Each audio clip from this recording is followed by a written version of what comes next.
Welcome future ITM. तो आज हम डिस्कस करने वाले हैं एक बहुत important topic of differential equation, जो कि होता है first order linear differential equation. आपको एक ऐसी डिफरेंशियल इक्वेशन गिवन होती है जिसका ऑर्डर 1 होता है और जो कि लीनियर होती है कम्प्लीटली, ठीक है। तो ऐसी डिफरेंशियल इक्वेशन को कैसे सोल्व किया जाता है, इसका एक स्पेशल मेथड होता है, वो मेथड हम डिस्कस करने वाले हैं।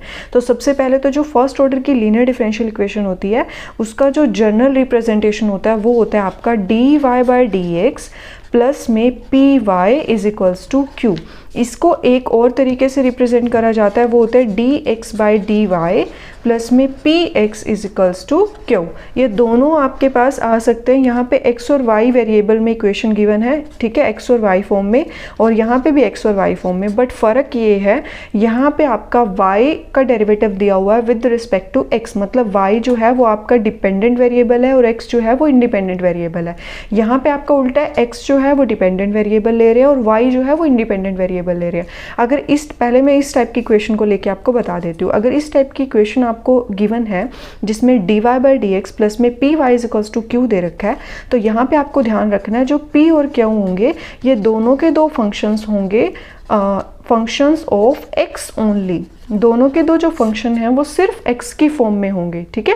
पहले मैं सिर्फ इसको बता रही हूँ आपको, उसके बाद हम इसको डिस्कस करेंगे, ठीक है। तो यहाँ पे अगर इस टाइप की इक्वेशन गिवन है dy/dx plus py is equals to q, तो यहाँ पे p और q जो है वो सिर्फ x के फंक्शंस होंगे। अगर इस टाइप की इक्वेशन गिवन है तो उसको सॉल्व करने का तरीका क्या होता है, सबसे पहले आपको एक इंटीग्रेटिंग फैक्टर निकालना होता है। इंटीग्रेटिंग फैक्टर का मतलब एक ऐसी वैल्यू जो पूरी इक्वेशन को एग्जिट बना देगी, ठीक है, और फिर सॉल्यूशन निकालना काफ़ी ईजी हो जाएगा।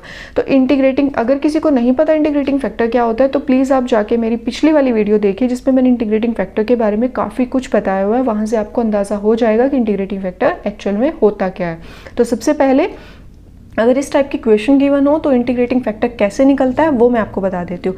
इंटीग्रेटिंग फैक्टर की शॉर्ट फॉर्म होती है IF, तो मैं ये लिख रही हूँ। इंटीग्रेटिंग फैक्टर निकलता है e⁻⁴ में इंटीग्रेशन करनी होती है आपको, जो भी इक्वेशन है उसके अंदर जो p वैल्यू गिवन है उसके आपको इंटीग्रेशन करनी होती है और विद रिस्पेक्ट टू x करते हो, बिकॉज दोनों के दो x के फंक्शन है तो x की फॉर्म में ही आपकी इंटीग्रेशन पॉसिबल है, ठीक है। तो यहाँ से इंटीग्रेटिंग फैक्टर जैसे ही आप सोल्व करते हो कुछ भी मतलब आपकी वैल्यू आ जाएगी, जो इंटीग्रेटिंग फैक्टर आएगा उसकी हेल्प से आप सोल्यूशन निकालोगे और सॉल्यूशन जो है वो आपका क्या बनता है, सॉल्यूशन बनता है y जो आपका डिपेंडेंट वेरिएबल दिया हुआ है, इसकी मल्टीप्लाई करनी होती है इंटीग्रेटिंग फैक्टर के साथ, इज इक्वल्स टू में जो इक्वल में q दिया हुआ है वो, और इसकी भी मल्टीप्लाई करनी होती है इंटीग्रेटिंग फैक्टर के साथ, और फिर जो यहाँ पे वैल्यू आती है उसकी इंटीग्रेशन करनी होती है विद रिस्पेक्ट टू x, और प्लस में c हम लेते हैं इंटीग्रेशन का कॉन्स्टेंट। तो यहाँ से जो भी आपका मतलब वैल्यू आती है लास्ट में वो आपका सॉल्यूशन आ जाता है, ठीक है। अभी हम इसको एग्जाम्पल की हेल्प से समझते हैं। तो सबसे पहले मैंने एग्जाम्पल आपका कंसीडर कर लिया है dy/dx। मैं एक एग्जाम्पल ले रही हूँ dy/dx प्लस में 2/x, ठीक है, इज इक्वल्स टू में 2/x के साथ y भी होता है, p के साथ y भी होता है, ठीक है, और इज इक्वल्स टू में मैंने कुछ भी फंक्शन मान लिया, मान लो x² ले लिया, ठीक है। तो ये इक्वेशन आपको गिवन है, इस फॉर्म की ही। ऑब्वियसली जब इसके साथ आप इसको कंपेयर करोगे तो पता चल रहा है p की वैल्यू 2/x है और q की वैल्यू जो है वो x² है, ठीक है। तो यहाँ से आपको क्या करना होता है, सबसे पहले इंटीग्रेटिंग फैक्टर बनाना होता है। इंटीग्रेटिंग फैक्टर जब आप बनाओगे तो वो बनेगा e⁻⁴ इंटीग्रेशन में p dx। p कितना है, 2/x है, तो ये हो जाएगा 2/x dx। तो e⁻² बाहर आ गया, 1/x की इंटीग्रेशन कितनी होती है, log x होती है, ठीक है। तो यहाँ से आप n log m का फॉर्मूला लगा सकते हो, आइडेंटिटी होती है ना, n log m जो है वो होता है log m की पावर n। ये मैंने यहाँ पे आइडेंटिटी यूज़ कर ली, तो ये बन गया e log x²। अब e और log तो कैंसिल हो जाते हैं, दोनों एक दूसरे के रेसिप्रोकल जो फंक्शन होते हैं वो होते हैं, तो दोनों एक दूसरे के साथ कैंसिल हो जाएंगे। तो यहाँ से खाली क्या बच जाएगा, x² बच जाएगा। तो आपके पास जो इंटीग्रेटिंग फैक्टर आया है इट विल बी x²।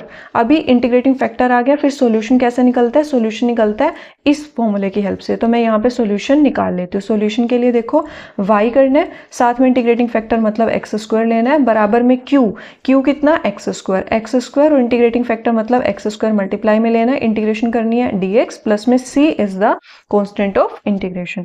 यहाँ से जैसे आप सोल्व करोगे तो क्या बनेगा, देखो x² इज इक्वल टू, यहाँ पे x की पावर 4 बन रहा है, x की पावर 4 की इंटीग्रेशन कितनी होती है, x की पावर 5/5 प्लस c। तो दिस इज योर आंसर। आप ऐसे भी कर सकते हो, x² को यहाँ दोनों साइड जो है डिवाइड कर दो थ्रू आउट, तब भी आपका सॉल्यूशन वो बनेगा, बट ये भी आप लिख सकते हो, कोई प्रॉब्लम नहीं है। ये तो सिर्फ आपको एक सोल्व करना है ना जस्ट इसको फर्दर, तो ये आपका सॉल्यूशन आ जाएगा। अभी मैंने एक मेथड आपको बता दिया, अभी हम नेक्स्ट, अगर आपके पास इस टाइप की क्वेश्चन दे रखी हो तो उसको कैसे सोल्व करना है वो हम देख लेते हैं। देखो सबसे पहले आपको क्या करना है, अगर आपको इस टाइप की क्वेश्चन दे रखी है तो यहाँ पे देखो मैंने बताया था पी और Q function of x only है, तो सिमिलरली यहाँ पे जो पी और क्यू होंगे these are the function of y only, ये आपको ध्यान रखना है, राइट।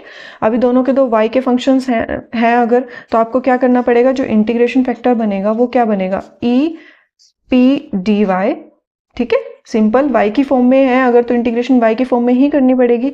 उसके बाद जो सॉल्यूशन बनेगा वो क्या बनेगा, अभी y हमारे पास क्या है, इंडिपेंडेंट वेरिएबल है। मैंने यहाँ पे क्या बताया था, जो डिपेंडेंट वेरिएबल होता है वो लेना होता है। अब यहाँ पे x डिपेंडेंट वेरिएबल है, तो सॉल्यूशन में आएगा x इंटू में integrating factor is equals to q integrating factor integration with respect to y plus में c। This will be the solution for this type of equation, ठीक है। अभी हम एग्जाम्पल कंसिडर कर लेते हैं। एग्जाम्पल के लिए मैंने क्या किया, मैं यहीं पे ले रही हूँ एग्जाम्पल, मैंने ले लिया dx बाई डी वाई, यही सेम एग्जाम्पल ले लेते हैं, 2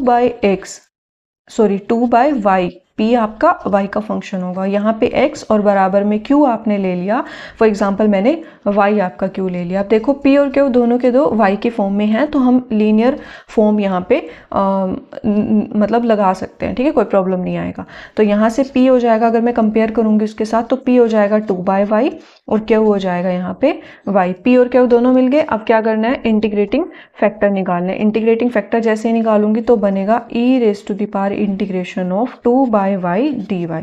वही सेम करना है, e 2 log y, again n log m का फॉर्मूला लगाना है, तो यहाँ से बन जाएगा e log y square. Again e और log जो है वो कैंसिल हो जाएंगे, तो यहाँ से y स्क्वायर जो है हमारे पास इंटीग्रेटिंग फैक्टर आ जाएगा।